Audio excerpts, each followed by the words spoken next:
All right, good afternoon, everyone. Thank you so much for joining us for the Visionary Talks, which is, of course, part of the Star Management Week 2020. As a student, you don't just want to be prepared for the world how it is today, you want to be prepared for the world how it's going to be 50 years from today. And that's why today we're going to take a look at how the world will be in the future, and we're going to be doing that with some of today's biggest business leaders. So for the next hour, I should say, we are going to be talking about topics like globalization. We're going to be talking about sustainability. We're going to be talking about the future of the workplace, and just to see how it will and what it will look like in the future 50 years from now.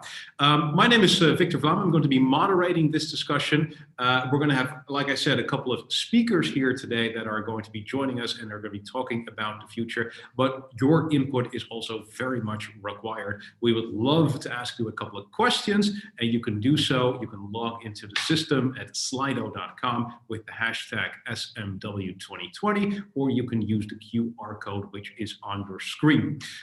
We would love to ask you questions. We'd also love for you to ask questions to the speakers. In fact, you can do so. You can like other people's questions.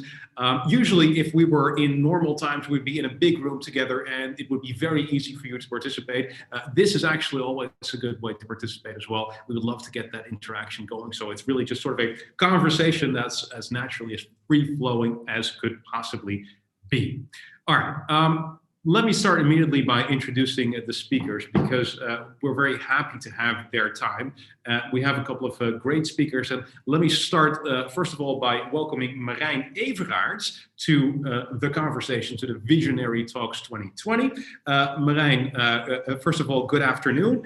You are the founder and owner of Dopper. We all know the water bottles. How many of them have you gone through? Is there one of them that you have? Do you have multiple that you have for personal use? Because I alone have like 5 of your bottles at home. Yeah, that's sounds great that you have 5, but that's not our goal, that everybody has as many bottles as possible. Also, I can talk numbers, but the numbers which I would love to talk about is impact. That's the most important to us. But of course, we can see on how many bottles sold, how much impact we make approximately. So in average in the Netherlands, there are people who have a Dopper have more than 1. But all over the 11 years that we exist, we sold over 10 million worldwide. Let's say that at least half of them are ambassadors for us and know who we are and what we want to reach in the future. And that's, of course, clear oceans and brilliant quality of tap water everywhere. So you don't have to use plastic water bottles anymore. Exactly. That's a wonderful product. You know, you are now the founder and owner of this company.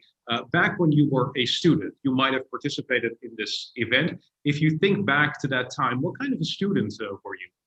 I was a lazy student, very, very lazy in doing in theory, but I was a very active bee, let's say, as they call it in Dutch. I was always already on a young age organizing events to bring people together. And I think that's still in my DNA. And also, this is also how Dopper was born, actually, because I put together a lot of people to think of a rethink on single-use plastic. And in the end, the Dopper bottle came out. Yeah, so essentially bringing people together, that is one of the core skills for an entrepreneur. Yeah, that's something you practice as a student.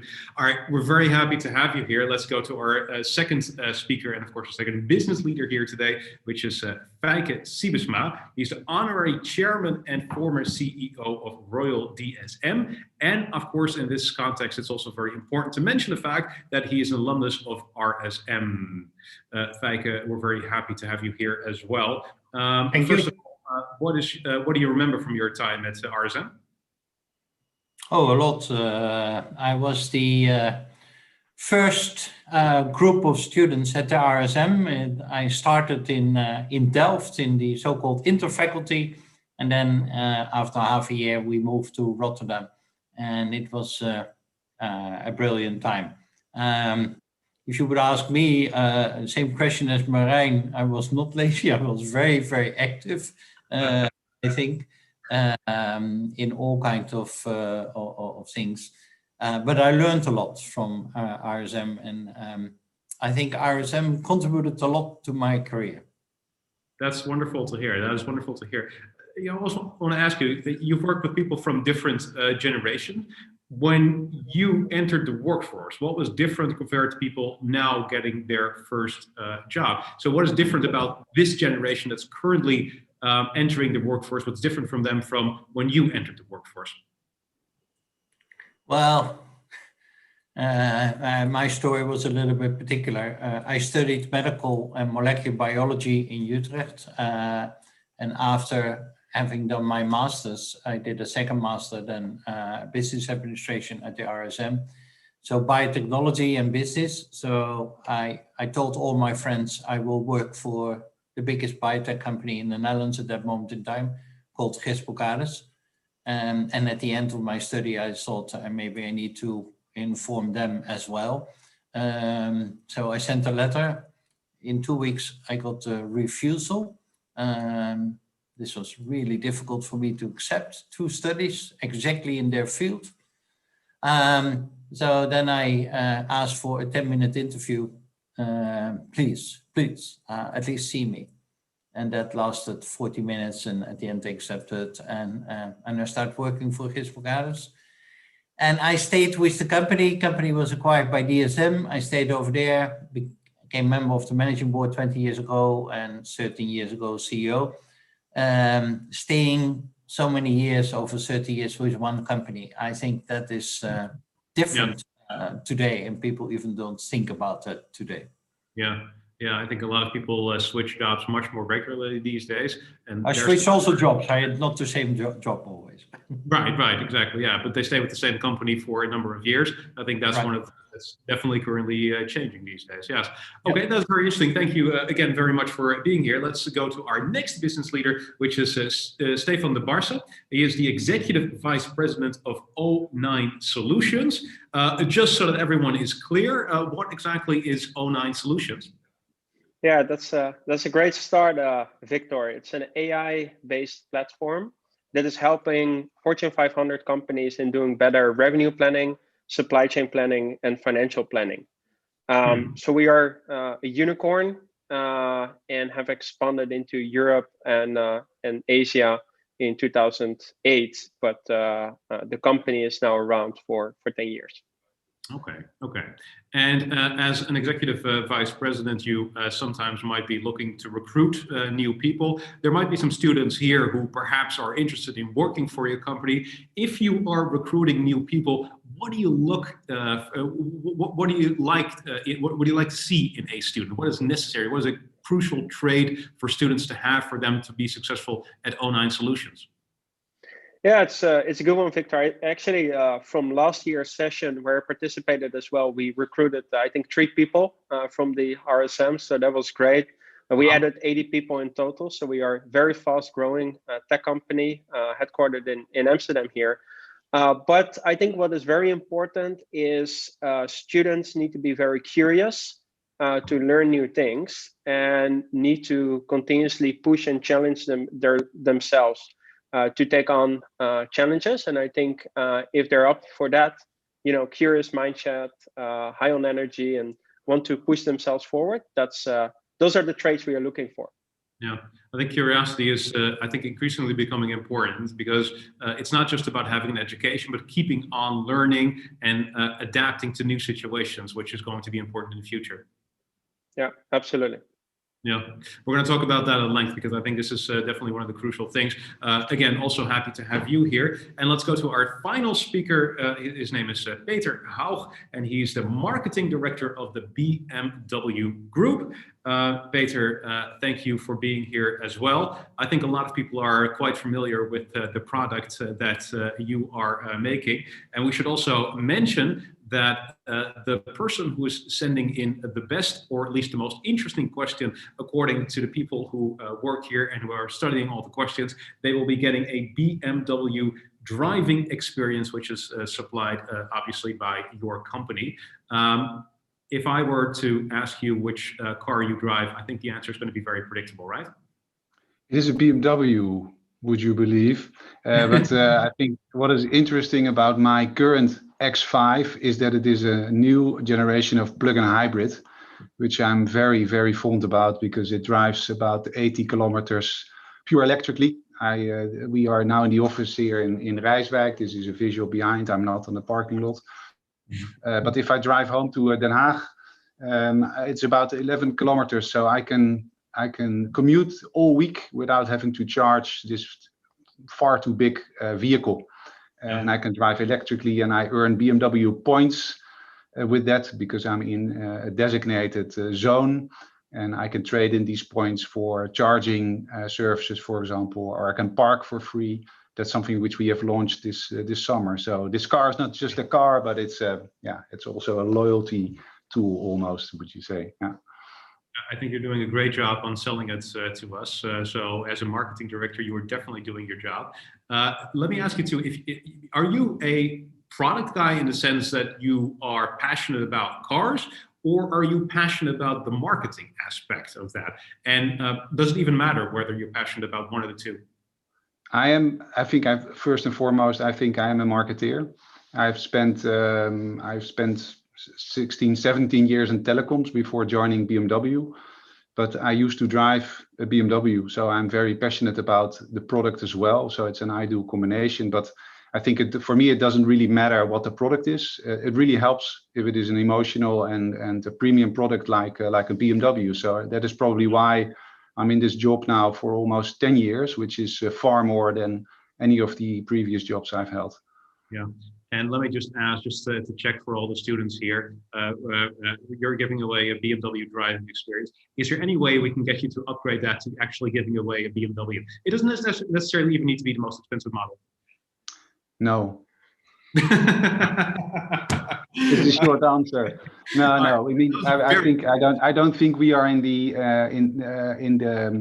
segment of students. I think we offer very interesting services, also in Amsterdam, where we have about 100 BMW i3s full electric cars ready for sharing services, which is very popular. But hopefully, somewhere up the career, we can sell you a car. Yes, that is a very diplomatic answer, and we appreciate it. I had to ask, though.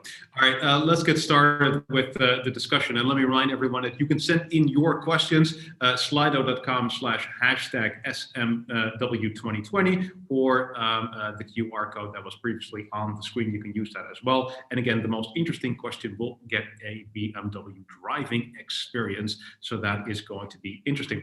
We want to start off with a question to the audience. We want to talk about broadly two topics. First one is going to be globalization and sustainability, and the second one we're going to talk about the future of the workplace. And we want to lead in this topic about globalization and sustainability with a poll to our audience.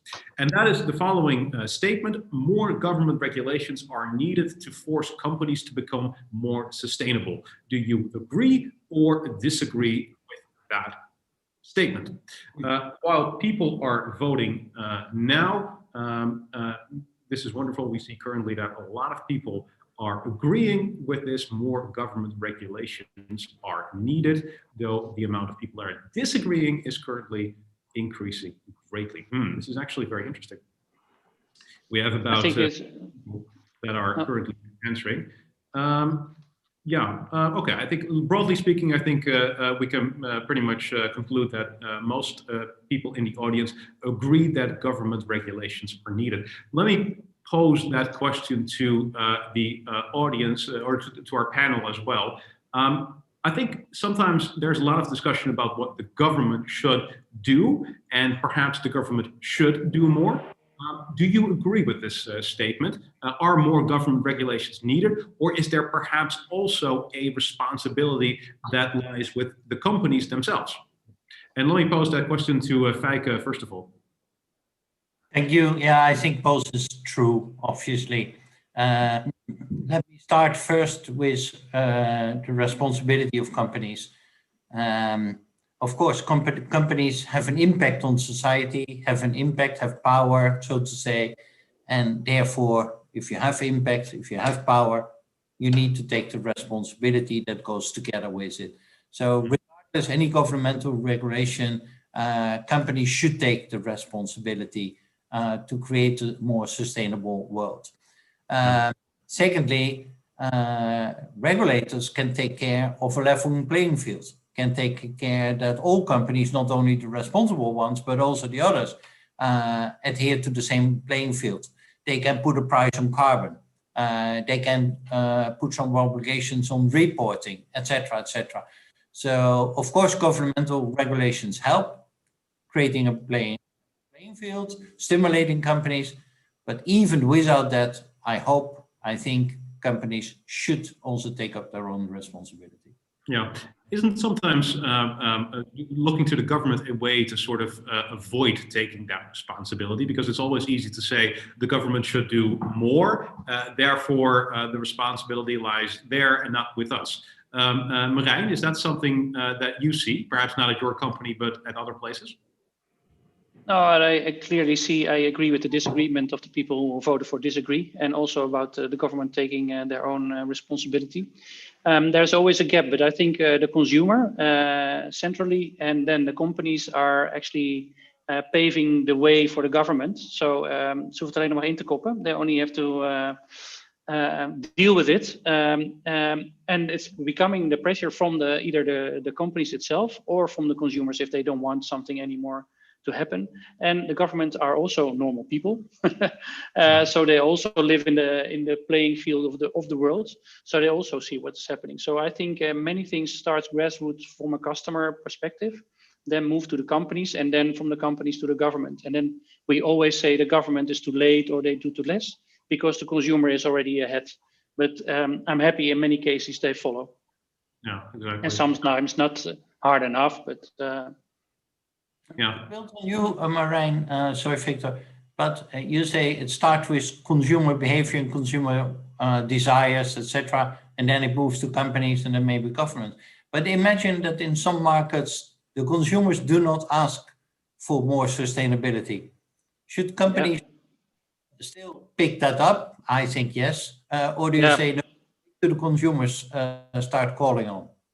No, yeah, that's interesting because it happens quite a lot in certain markets, and also now lately with the elections, I've been looking closely again to the US. We withdraw ourselves from that country, but it's what I saw when I was living there is it's a really consumer, fast-moving country, and everything is a throwaway society. So it's not in the DNA of the people to ask for more sustainability because they think it's only convenience. So then the companies which look to Europe, for instance, or other parts in the world, good things can come all over the world. And then that should inspire them. Like we are looking, for instance, in Denmark, how they, and Scandinavian countries, what we do with our school systems. Also the 3 days of the father after labor, that sort of thing. So I think every government should look over their borders. But it's also the people who are in this government who are, as a consumer, traveling to other countries and get inspired. Yeah. Stephan, what is your experience in this regard? Do consumers reward companies for being more sustainable? I think yes and no. I think there's definitely a trend, right? That a lot of consumers are picking it up and they find it important. They post it on their social channels. But I don't know if there is a strong movement. I think what I would love to see, right, is more tech developments and technology in this space. So, you know, before as a student, right, if you check out an employer, a lot of people would go to Glassdoor. So you get a sense of, you know, do people like the CEO? What kind of culture is it, right? Is this actually highly rated company, yes or no?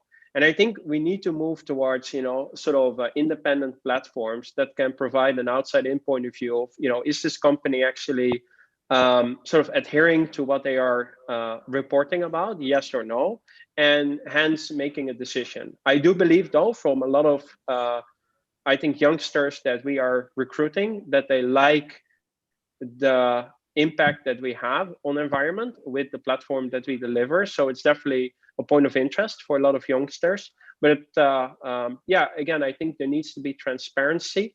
And I think it needs to be easier for people to understand, you know, what is a company's position, and do they actually do something about sustainability, or do they just have a fantastic CSR report, but not so much, you know, content behind that? I think it's also interesting because I think one of the things you mentioned there is that some students perhaps would choose not to work at a company which they do not consider to be sustainable. So they might choose to work not at, for example, a traditional fossil fuels company, such as, for example, Shell. And I think that's one of the drivers here. I've talked to actually several students over the past couple of weeks that have said that very thing to me. So I think it's an important part in them choosing a job. Isn't it also for consumers, though, extremely hard to sort of see whether a product is sustainable? For example, if you're buying clothes at just a chain store, you really couldn't possibly know whether that is a sustainable product or that it's perhaps made by people who were not paid a fair wage in a developing country. Absolutely, Victor. I think that is a problem that we all face as consumers, whether we buy products or we apply for certain companies. I think that is where transparency is important, and definitely I think there is some innovation and some acceleration that is required there. But I do think that companies that use it to their advantage, right? If you think about a brand like Patagonia, right? Mm-hmm. They actually, their entire sort of branding as well as their proposition is around sustainable clothing, and I think that obviously resonates. I think you see now in some countries as well this movement of a lot of people going for plant-based food, right? Again, a movement that is, I think, very visible. But I think to Feike's point before, right, if you look into and travel to some of the countries in Africa or South America, right, where it is much more about survival and making sure there is food and drinks and so forth for your family. There's completely different decisions that societies are making, and hence you can't just leave it to the consumer to dictate what is required, but there is definitely some guidance needed to create a good playing field for corporations to act on, especially when you think about global footprint, not just the regional footprint of organizations. Yeah. One of the audience questions that has been posed, and the most liked question currently is posed to you, Peter. With the developments of sustainable technologies and the entrance of Tesla into the picture, how is BMW preparing for the future? I can imagine that Tesla is indeed a big competitor for you and is going to be an even bigger competitor in the future. So how are you guys preparing? Yeah, we've put our first full electric car on the market late 2013. I think we are looking this from a very global perspective. We sell 2.5 million cars per year currently, and in all kinds of locations. So I think we have a dual strategy since 2010, where we said there's a couple of things that we're not happy about. Mainly EU regulation is not going fast enough. That turned into a very extremely high ambition, which we are currently looking at. So from a regulation point of view, we think that to reach minus 50% CO2 targets in 2030, we will not be able to achieve that with current technology. So again, we sell roughly 2.5 million cars globally, about 1/3 in Europe, but we will not reach that CO2 target with the amount of plug-in hybrids and electric cars currently. So we need more electric cars, but we also need more infrastructure for charging. And this is where the government comes in, of course, because locally you have to regulate a little bit or a whole lot there. And also in some countries, tax, for example, this country or the Nordics, tax advantages are very big, but the level playing field is not currently there in Europe. So we are prepared. We are committed to the Paris Climate Agreement.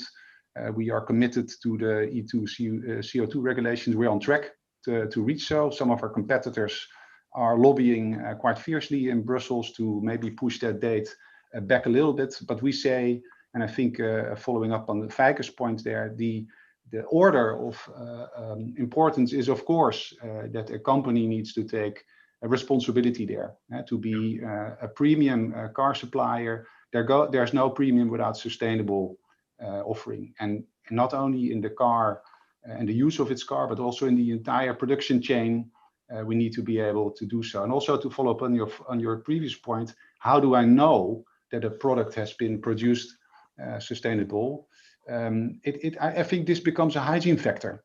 And I think a brand like Patagonia, which I personally like very well as well, must start to think about what their competitive edge will be after this sustainable hygiene factor becomes the new normal, of course, because then I think every well-respected clothes company or whatever consumer product needs to do so.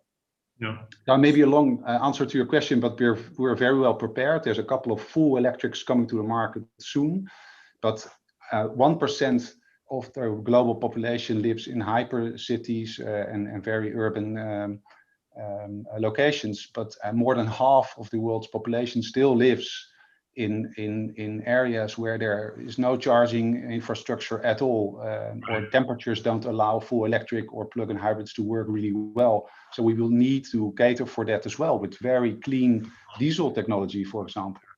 Yeah.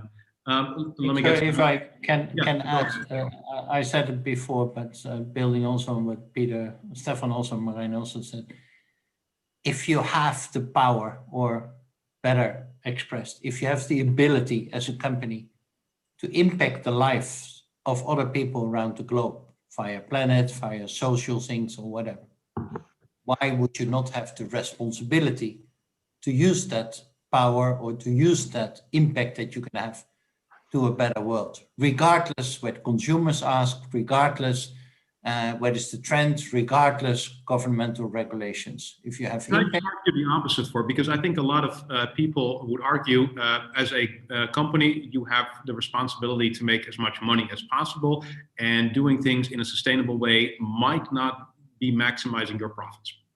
That is a very Is that a statement? So what's which way is this discussion going? Interesting. Indeed, Merijn. In my opinion, it's a statement I think some people do believe, and I think some people might say my blood is rising when it comes to these things. But but truly believing in the fact that sustainability needs to be done, I think is slightly more difficult. Is it true that you have a responsibility to accept fewer profits, Feike? Listen, and I hope they teach you that at RSM. How did the economy ever started? By making money? No, of course not. It was barter trade. It was specialization. You are better in growing crops. He is better or she is better in catching buffaloes. You specialize on this. I specialize on this. And we exchanged the good later on. Then number 3, 4 came and we introduced gold, and then we replaced gold by money, and then we replaced money by computers, etc., etc. But making money is just a means, is just trading. I think going back to the start of the economy, for all people in the world to live happily around this planet, this generation and generations to come. That is the goal of the economy, to specialize and to trade and to live happily here all together and not making money. So if you forget that real intrinsic goal and say companies are there to make money and to serve only their shareholders, etc., I think then you miss the essence of the economy and our economic model. Now, companies of the common situation. It might be in the common interest to actually be more sustainable, while it's not necessarily in an individual interest to be more sustainable. What do you mean? It might cost you more money, even though it is in the collective interest. It may cost you more money, and that means you might not have the incentive to do so. Yeah, you know, when I became CEO 13 years ago, when I said, when people said, what do you want to do? I said, I want to do well as a company and I want to do good for the world. And people said, so which of the two do you give preference? I said, both. Well, it is either or, like you said. And I said, I don't think so. And I think we have proven with DSM in the last 15 years that it can go hand in hand together. My belief is, if we fast forward another 15 years, doing well, doing good, need to go hand in hand together, must go hand in hand together, will go hand in hand together. Otherwise, people won't work for your company anymore. Otherwise, you lose your license to operate. Otherwise, consumers will vote with their feet. Otherwise, governments will make your life difficult, and correctly so. Otherwise, you forgot that CO2 emissions are in the meantime priced, and you are not future-proof. So I think it is only one direction ahead. But Merijn, please add to me. Oh yeah, I totally. What I said, my blood was rising when I heard it's all about making money, and it's not a choice for sustainability. That's a few years ago we said it's more expensive, but we see the impact on nature and on our lives, that it will be more expensive to lead the same way as we did. So sustainability is not more expensive. It will come to us. It will come to our benefit and to our health. And then there will be other models probably to make money, and maybe fossil fuel will phase out, or we have some other things which will very good. But all those people will find a job in another way. So I will not be worried that people get fired from the Haug office here nearby. It's a polluting company. So stop the pollution and figure out something else. And those people will find a job. I'm glad we raised the temperature of this debate a little bit. I'm, by the way, not necessarily arguing the opposite. I'm just getting the argumentation as sharp as possible here. I want to get another audience question in. This is the most liked question currently. Mikael Koncic asked this question, and it's a question for you, Merijn. How to align the ideal scenario for environment, consume less, and the demand for the constant economic growth and production? I think we have to look at the world differently than we did today. I think every brand producer should look at their own footprint. And making a switch, Stephan said already, more and more people are eating vegan nowadays.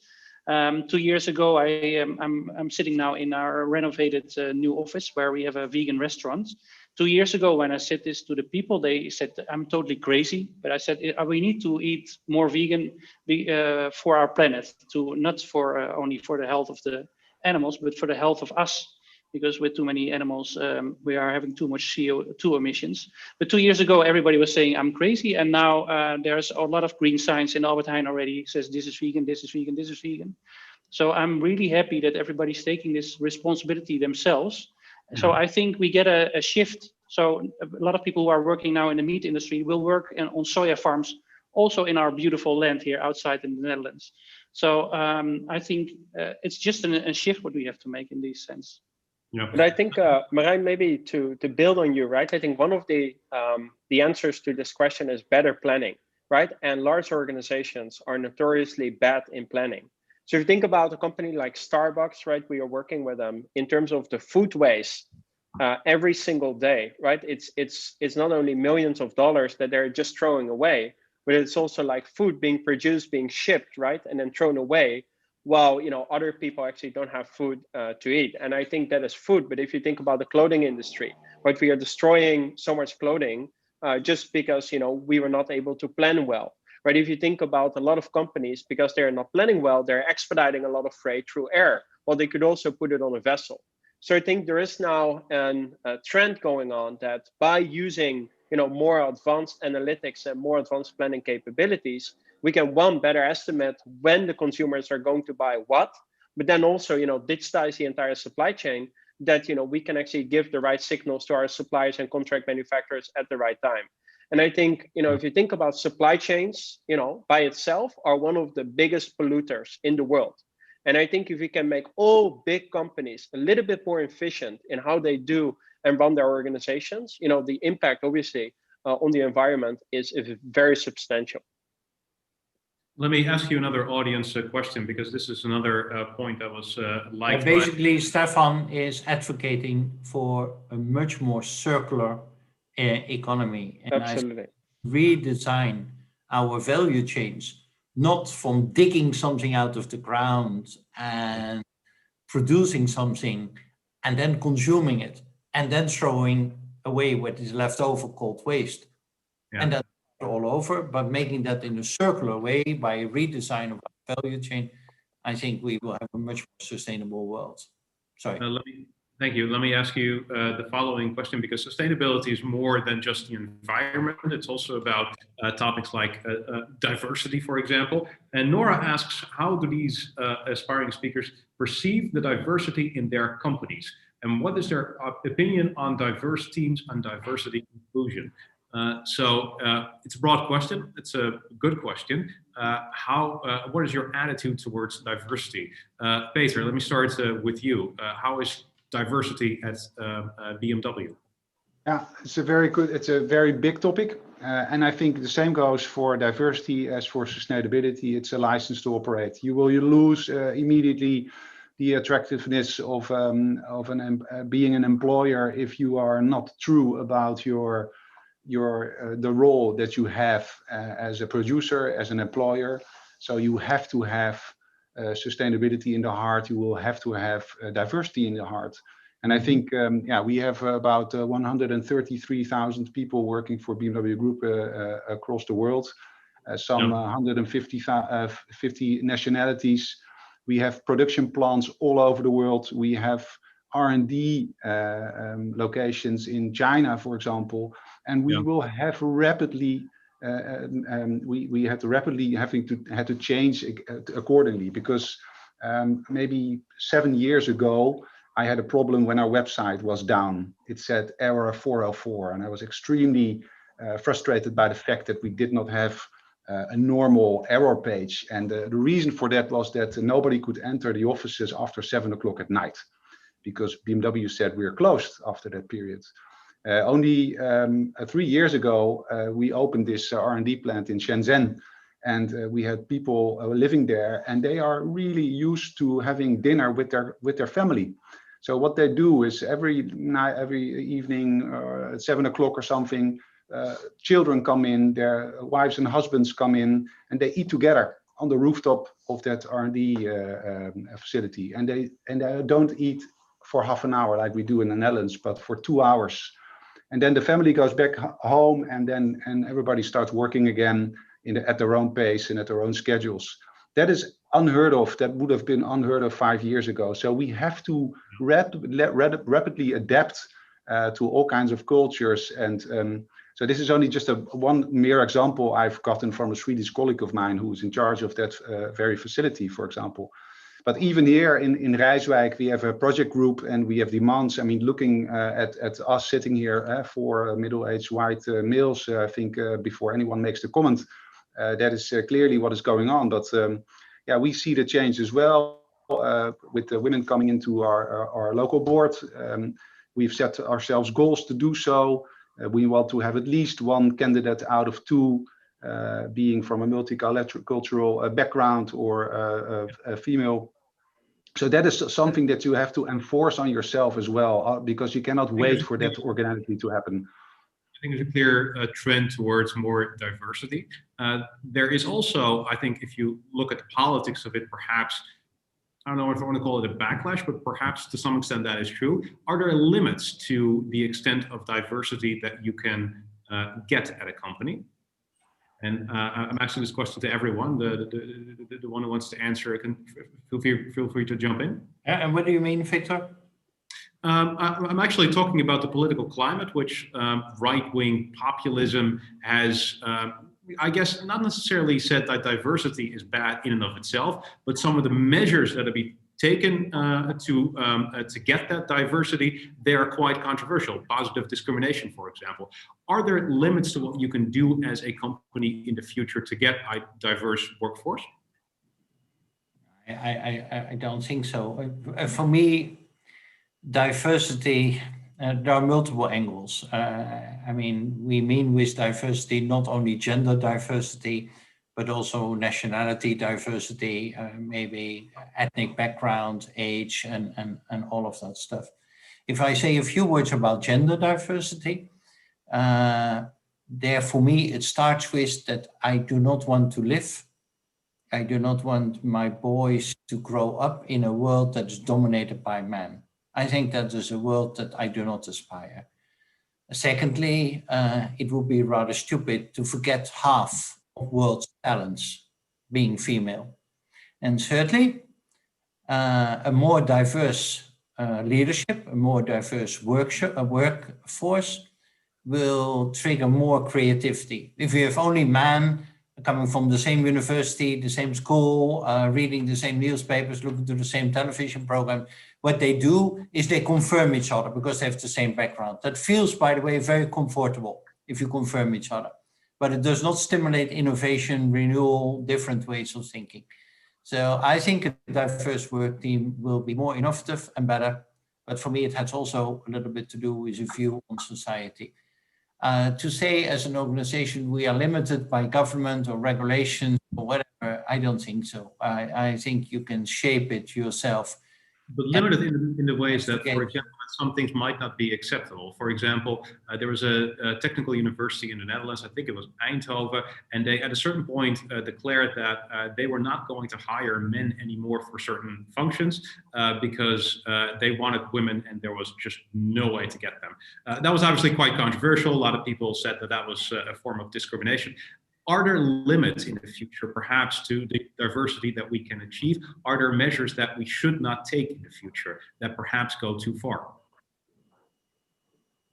Yeah, we did the same as DSM. We put years ago, when we had in the top 400 only one female under my predecessor situation, and we set targets that we want to change that and that we want at least to have 30%. That means automatically that you are promoting a little bit faster or looking faster for women who you can promote than men in that situation. I would never make the statement that men have no chance anymore. I think that is a little bit rigid, but that you do not want to stimulate that group you have already in excess. That is logical. So it is a little bit the narrative, I think, that you use. I would never exclude men from promotions. But I would say that a more balanced workforce is in the interest of the organization that you lead. Yeah, exactly. Okay, this is a great discussion. I want to get to our second topic, so we have enough time for that. And that is the future of jobs, essentially, because the way we work is rapidly changing. Sorry, Victor, sorry for bothering, because you mentioned to the audience in the beginning, sorry for doing this, that you want to discuss globalization. There's one thing I want to say about globalization, which goes much beyond sustainability. And that is that we all, in my view, have been benefiting from globalization, which is the essence of our economy, specialization and trade. Now, however, that billions of people have been benefiting from globalization, that many countries have been benefiting from globalization, not all countries and not all people in all countries have been benefiting from globalization. And we see at this moment in many countries in the world, many countries, the adverse effect that we made globalization not inclusive enough, and that many people benefited, but not all. That many countries benefited, but not all. And if we do not make globalization much more inclusive for all, then we get countries who put a fence around their country to protect their own people. And that is at the end not in the benefit even of their own people. But it is a logical response. And sorry for saying this, Victor, but I think it's good to make that point. I am concerned that our globalization is not inclusive enough. And I think we need to do that. Sorry. No, I appreciate Great words. Can I ask a question? Yes, go ahead. Feike, what do you mean by building walls around the country? I don't get it.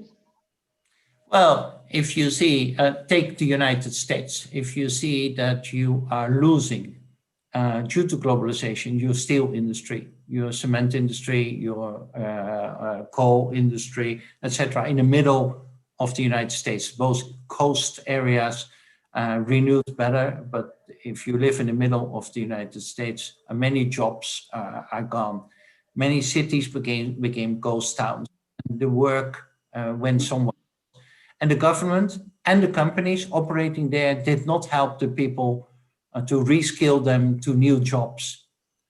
And if you live there, you don't move easily to one of the two coasts. You are unhappy and you are even angry because you and your family and your children will not see a future anymore. And then you get the behavior which we have seen. And by the way, we see the same behavior in other countries. I take the US as example in a logical way, but to others. And by the way, as DSM, we know that very well, because once we were a coal mining company and we stopped with it. But when we stopped with it, we tried together with the government and the company to reskill the people and say, okay, the coal mines will be closed. We will do different things. Let's find ways to help you into a new economic situation and new jobs. If we don't do that and leave that only to the market, then a lot of people will feel they don't participate, and there will become political leaders who put in fences around countries to protect those people. Those people want that. At the end, that is short-termism. It won't help those people either. You can better reskill them, start new industries, and help them to move to different areas, I think, Merijn. And yeah, Broadly, thank you. Don't look to globalization in that way. Merijn, the final word on this? No, I'm just following Feike at this moment. I really love the words, and I really see the benefit of it. Yeah. Thank you. All right, thank you for adding this to the discussion. We appreciate it. I want to move on to the final part of the discussion where we also are going to talk about the future of the workplace. Elon Musk said there are very few jobs that robots can't do better. So it does leave us with the question, where does that leave us as humans? So I want to sort of explore exactly how the workplace is changing, how jobs are changing, how literally the way we are going to be working 50 years from now will likely change. And let me actually start with a question from the audience, which is directed at you, Peter. Does BMW see the upcoming trend of working from home as a threat to the automotive sector, and how is BMW anticipating on this? I don't think we see it as a threat. We currently, I mean, first of all, we are a production company. We are a big factory. So robotization, of course, has been with us for a long time already. But robots in themselves can't operate, cannot think for themselves, cannot plan, cannot program. So obviously, being a premium manufacturer and doing these things at the best quality for the best margins possible, you need people. So that, but I think that is stating the obvious. I think what is more important to see is maybe roughly the other half of our workforce is what do they do. And I think we are, of course, being propelled into a new situation due to the pandemic, where we are seeing lots of interesting, I would say, developments going on, lots of frustration. We learn every day how to cope with new technologies, but I'm amazed by the flexibility again. I mean, I'm not 400 years old, but still in my lifetime, I've never believed that this would work so well. People are creative to the core, and I'm amazed. I was never a chairman of the thuiswerkenvereniging because I was really under the impression that we need each other, especially as marketeers. We don't have anything. We don't have cars going to dealerships. We have telephones and computers, and we need each other. What's the future of the office? Because I think the pandemic does sort of raise that issue. We have a lot of offices which are currently empty because people are working from home. You can imagine a world 50 years from now where people might be working more from home. It's to some extent it saves time. There are no or less or fewer traffic jams. It's better for the environment because you don't have to spend money. Stephan, if I can ask you the question, how do you see the role of the office in the future? Yeah, I think, by the way, Peter, I am a big BMW fan, but I do think there are massive risks, right, for the automotive industry when you think about working from home. Because I think there's one thing that this crisis has, that we are actually all learning is that we don't have to come together in an office to be effective, right? It's actually super effective to be in conference calls all day. Even though there is some, obviously social elements that you're missing, and we need to find a solution for that. But I think really the role of the office is going to become much more of an I think place where you come together and where you want to work together with your coworkers on creative projects. It's sort of what you see happening in the retail space already, right? You don't go to, the shops on a Saturday to buy all your stuff. You purchase that on the internet, but what you want is sort of an experiment or an experience when you go to a retail store. And I think, offices will turn into experience centers as well. I think that's something that we are definitely going to see. But I think what's very interesting in general on the future of work is that I think there is a language that not many of us speak today, which is the language of data and coding. That's going to be, a very important one, especially for students that are listening in to get educated on. Because if you think about what companies are trying to do, right? They're trying to build a digital connect with consumers and customers. Why? Because they want to get real-time data on purchase intent, right? On change of purchasing decisions and behaviors. Then what they are doing, and this is also interesting, a lot of companies are putting embedded software or IoT devices in the end product, whether that's a toothbrush, whether that's a tire, whether that's capital equipment, right? And why are companies doing that? Because they want to get real-time information on, the usage of the product, the performance of the product, and so forth. And then what you're seeing is that the entire sort of operations execution is being digitalized as well. So I have real-time track and trace, right? I see, fully autonomous factories and self-operating warehouses. And again, that is driving a lot of real-time data on how, my organization and especially the execution of my organization is performing. So now I have real-time data on my consumer customer side. I have real-time data on my product side, and I have real-time data on my executional side. But yet, many companies today, they have a trouble making faster decisions. So I think really the future of the workforce is going to be to connect those real-time data sources with advanced algorithms to use those for better planning and decision making. But obviously, right, they need to be explainable. And that I think is where the human element still comes into play, right? Because just, steering a ship based on a perceived black box is not going to fly. And I think that is where the interpretation of the algorithms and the outcome is critical. And let me ask you another question, because I think a lot of people here are following formal education. We want to poll the audience before we want to get this question out to you. And it's actually a very simple question. It's the question of, will formal education become less important in the future? Yes or no? It's actually just a matter of voting. Victor, what is your definition of formal education? Like, for example, a university degree. Okay. Formal education become less important. About 60% of people here are saying no. I think that is pretty much the way it's going. All right, let me get the view of you guys in our panel on this. Formal education, are people wasting their time at university is basically the question. The students luckily are saying no, they're not wasting their time. Are they wasting their time? Can I perhaps ask you that, Merijn? I didn't went to university, and I still sort of regret it. And on the other hand, I'm a really practical guy, so I would never made it into university. And if I would made it to the border of the university, then it would be only partying and not studying, I guess. So, but what I really like coming, for instance, to the Erasmus University or being part of RSM committees is that there's happening so much which drives you forward.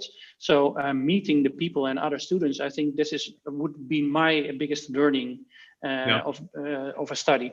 So but you could in that case, that formal education is then perhaps not necessary. People need to sort of have a place where they can meet each other and sort of build connections. But the education part really is not that important. I think education is really key. And some go to university, and I did a very practical thing and went almost straight to work. But for those who can study and who have the ability and have the brains to do it, they should do it, because we need those people also to make a balance in the whole world. So you have the practical people and you have the people who study. Laura asks, formal education kills creativity. It's a famous TED talk given by Ken Robinson. What do you think of this statement, she asks? I think. Go ahead, Stephan. No, I think again, right? It's a definition. To me, I think again, the entire education system, right, is ready for disruption, because it's been the same for the past 70 years, and it's also very old in the sense that you go to high school, then you enter university. So you get your university degree, you get into business or whatever you do. And then after a couple of years, right, you want to do your MBA, and then you stop, right? And then for the next 30 or 40 years, there is no go back to school. And that, I think, is extremely odd and weird, right? Because it's about continuous learning. 10 years ago, there was no R and Python, right? Where people were actually, building code, or at least it was not, part of the program at many universities. But today, if that's not part of the program and you don't actually know what that is, you won't have a hard time in business. So I think continuous education is very important. And I think we need to start thinking about, how to re-educate people and doing that online, in a much smarter way than that we are doing today. So I think ready for disruption. The information is at your fingertips on your smartphone these days. You can look up the information that you need. An informal education could basically be just staying curious. It's one of the things that some of you mentioned. You mentioned specifically, Stephan, you look for people to be curious. If somebody's curious, you really don't need a formal education. You could just look up the information yourself, read a book on it. Yeah, I mean, it's great. Yeah, go ahead. No, I think it's a good topic. And how would the future of work look like? First of all, studies indicate that 25 to 50% of the jobs in 25 years from now, so with the people who in university will have in their career, do not exist yet today. So we are educating people, maybe for half, at least a quarter, for jobs that we have no clue what they are because they don't exist yet.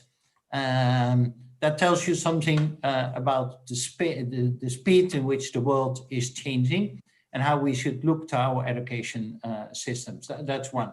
Building on what Stephan said, therefore, to get education till the age of 25 and then work maybe later on till 70 or 75 and have 50 years no education is maybe a system which worked maybe in the past, but not in the future anymore. Also with the speed of changes. So a long life education is good. What is education or what is development of people? It consists normally out of three parts. It's knowledge, it is experience, and it is skills. Now, experience you get not easily during the education, a little bit, practical things and like in medical trainings or whatever, you get some experience. But it is largely focused on knowledge. Knowledge, you might say, you can look it up at your iPhone, but if you have no clue about any knowledge, you even don't know what to look up. Creativity has to do often with combining so-called unrelated knowledges. So you need to have a certain knowledge to be creative also and to combine things. So knowledge, I think, will always be important. But I would stimulate universities, education, schools to focus more on skills, because also we see that the jobs, even the starting jobs now, are different than when I started. When I started, more or less, you get a job which is defined in a square, in a box. You were placed in a box called your office and don't come out of your office too frequent. And you do your work there. Like Stephan is saying, work becomes more a meeting place, an experience place, etc. So you get more abilities to interact and you need to do that more. For that, you have skills. So knowledge, experience, and skills in a totally different setting, in a during your whole life in an education mode. One element. So focus more on skills. That's what you're saying. Exactly. Your advice. Automation and robotization. What we need to do is we get more and more work being automated and maybe also get via robotization. Yeah. Some people feel their job is being replaced by robots, and some people feel that that is bad and that is sad, etc. And I understand that fully. And the same with globalization. We need to help people how their job for the future would look like and not to replace it by robots because it's cheaper, etc. I know already of one company, and maybe there are more, who have a robot protection plan. So, because otherwise the robots will be devastated in the evening by the employees. So can you imagine that you need a robot protection plan because the people do not understand what the robots are doing. In that sense, they are taking their jobs. So I think that is not good if you cannot explain and help the people of how work is changing and what does it mean for them. But I think, Feike, maybe to add to that on your inclusion comment before, right? I think it's the same comment. So I think in Netherlands, I think it's pretty great. Education is very low cost and everyone can sort of participate. But if you go to some other countries, I've been lucky enough to, study. We did some studies at Berkeley in Silicon Valley, which is a great school, and definitely, something that I think many more people should have the opportunity to go there. Same as with, the Ivy League schools at the East Coast. And I think, making, education, skill development and all that more accessible, right, through doing that online, I think is going to be extremely important, because the moment more people have access to a certain level of information and knowledge, I think we will see much more creativity. And that is what I love about the open source platforms that we see, for instance, in the tech world, that I can start writing code and then Feike can improve that overnight, right? And then Merijn can continue that the following morning, and then Peter can implement it at his organization. And I think that is how we need to rethink education, right? And we need to make sure that everyone can contribute, because someone, in Australia might have a perfect idea to solve a problem that someone is facing in Russia. And I think globalization, right, to link everything together, should also be about everyone contributing and getting access to knowledge and information at much bigger scale than what we see today. Yeah, I totally agree with you, Stephan, and I found great addition. I give one more addition, and that is think also about that not everybody will be able to work internationally. Not everybody will be able to work with complicated data, etc.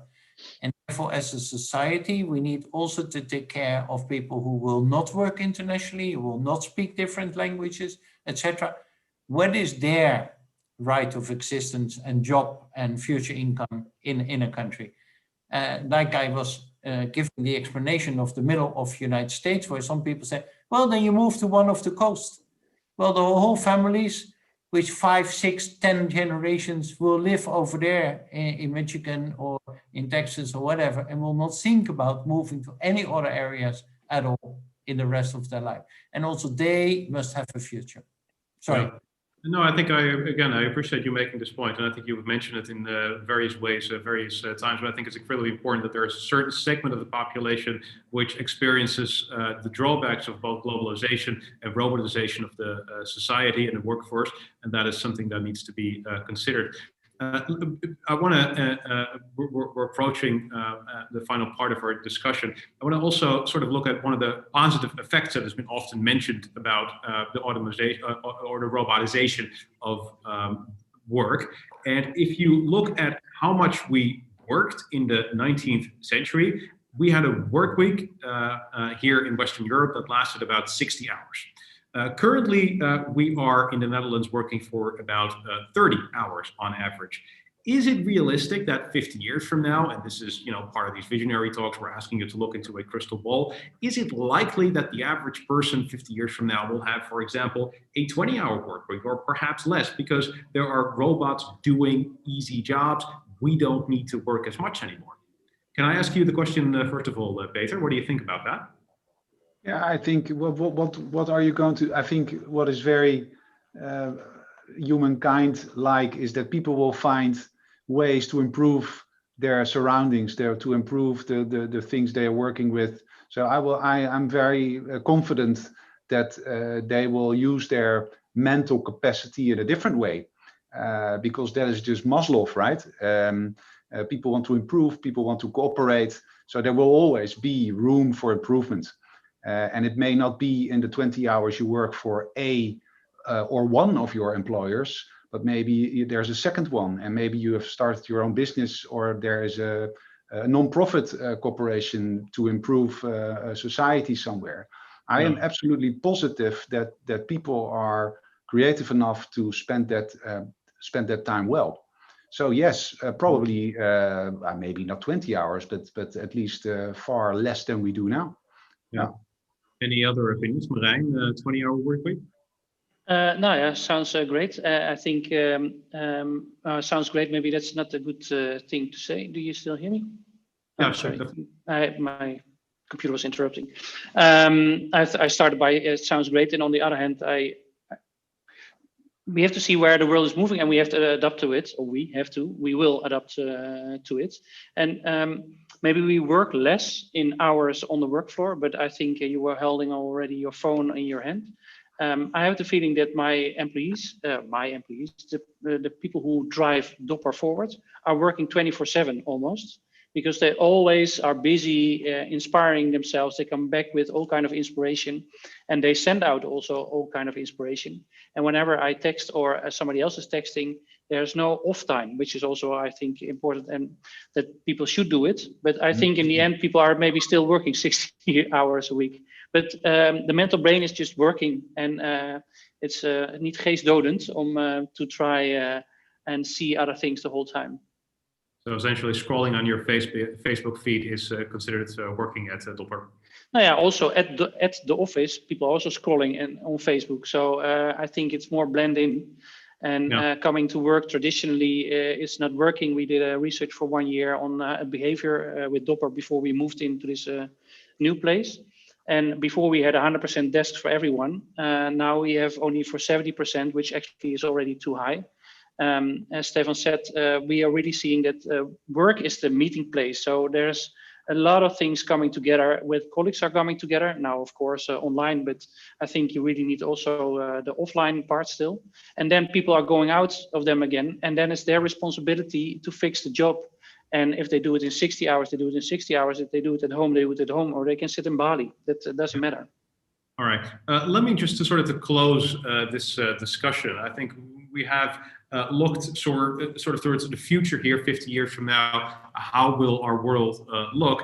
Is there a tip that you have for the students watching this, how they can prepare for the future? What is one thing they can literally do maybe tomorrow or next week or next month, but what they can do in the short run to be as best as they can prepared for the world that is coming at them 50 years from now?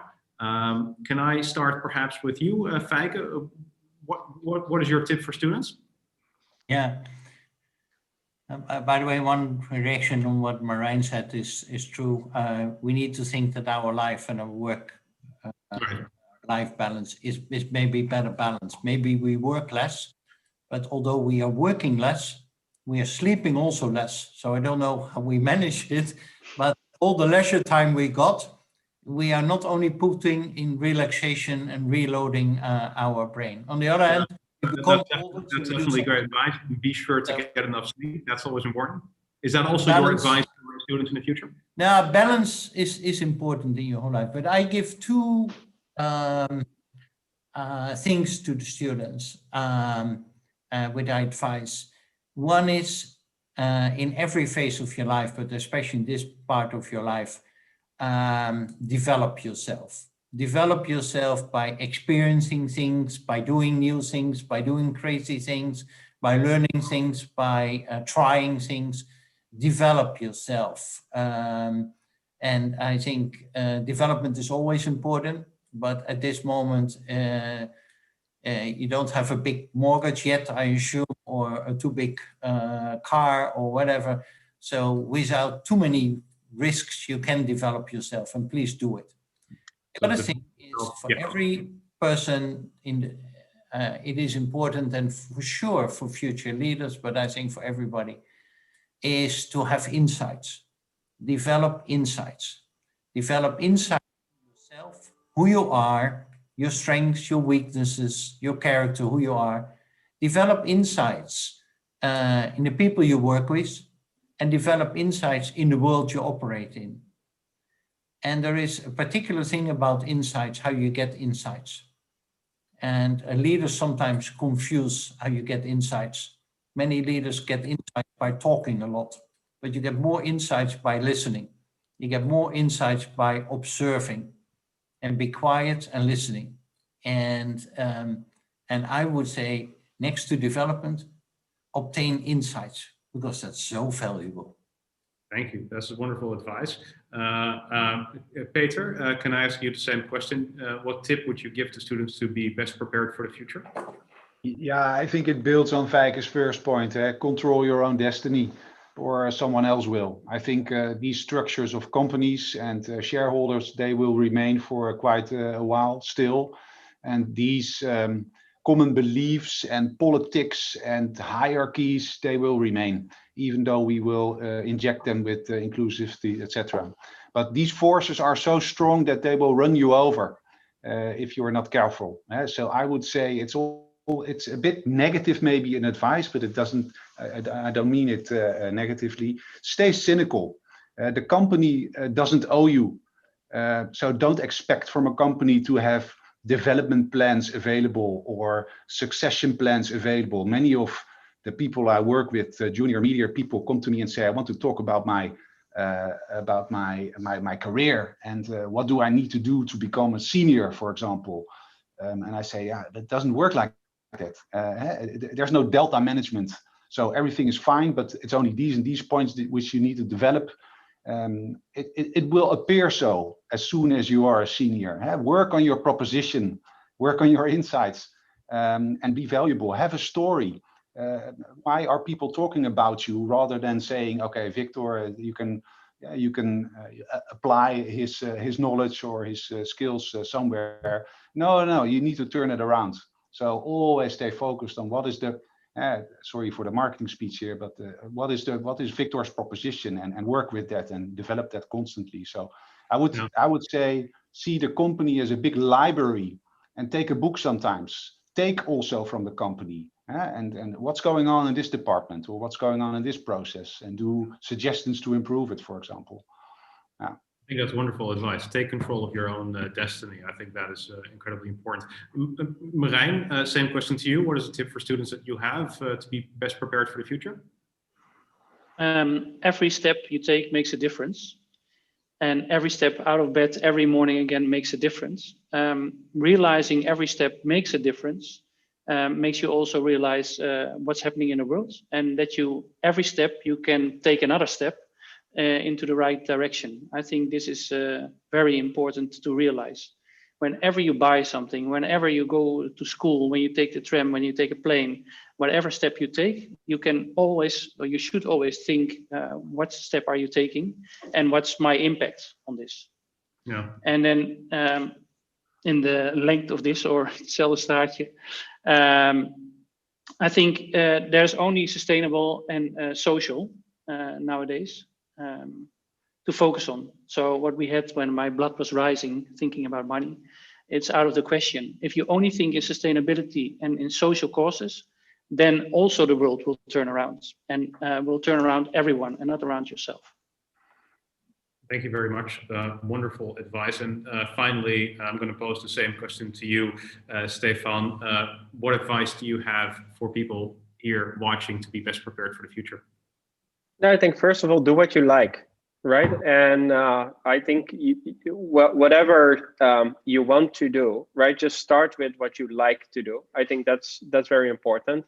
Secondly, I do think at the beginning of your career, right? If you like something, don't aim to work those 20 hours, right? Put in the effort.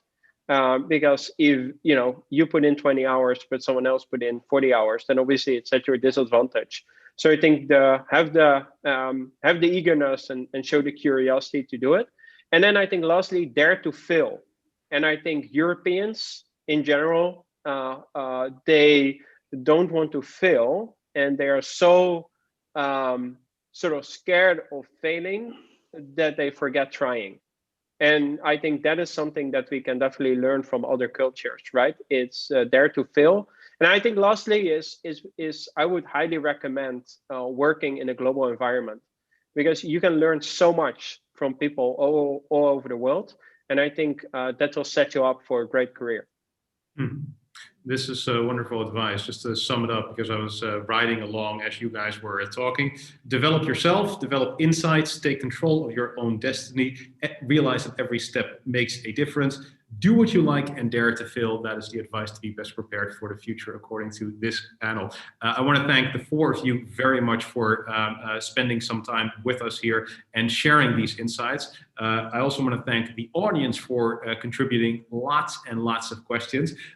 We've only barely touched the surface of the questions that were asked, so we appreciate that very, very much. We're going to make sure that the person who has the most interesting question, you will be contacted by us, you will be getting an email, you'll be getting that BMW driving experience. So if you were motivated by that, look out for that email coming soon. And by the way, Victor, we are, hiring top talent. So if you think that your career is in tech, you want to contribute to, better environment through, better planning, apply today, because, we have a wonderful office in Amsterdam. We are growing like crazy, and we are definitely looking for you. I actually think that last year I was moderator during some parts of the Star Management Week as well. And I think the person who organized the event at the time is now working at your company. So yes, it's good that you mentioned that. Absolutely. And it's seriously possible. Say hello to him, by the way, for me, if you see him around. Again, thank you all for being here. Thank you very much for sharing your insights. And thank you very much for watching this. This is going to conclude the Visionary Talks for the Star Management Week 2020. Thank you for watching, and have fun in other parts of the Star Management. Thank you. Thank you. Thank you. Bye.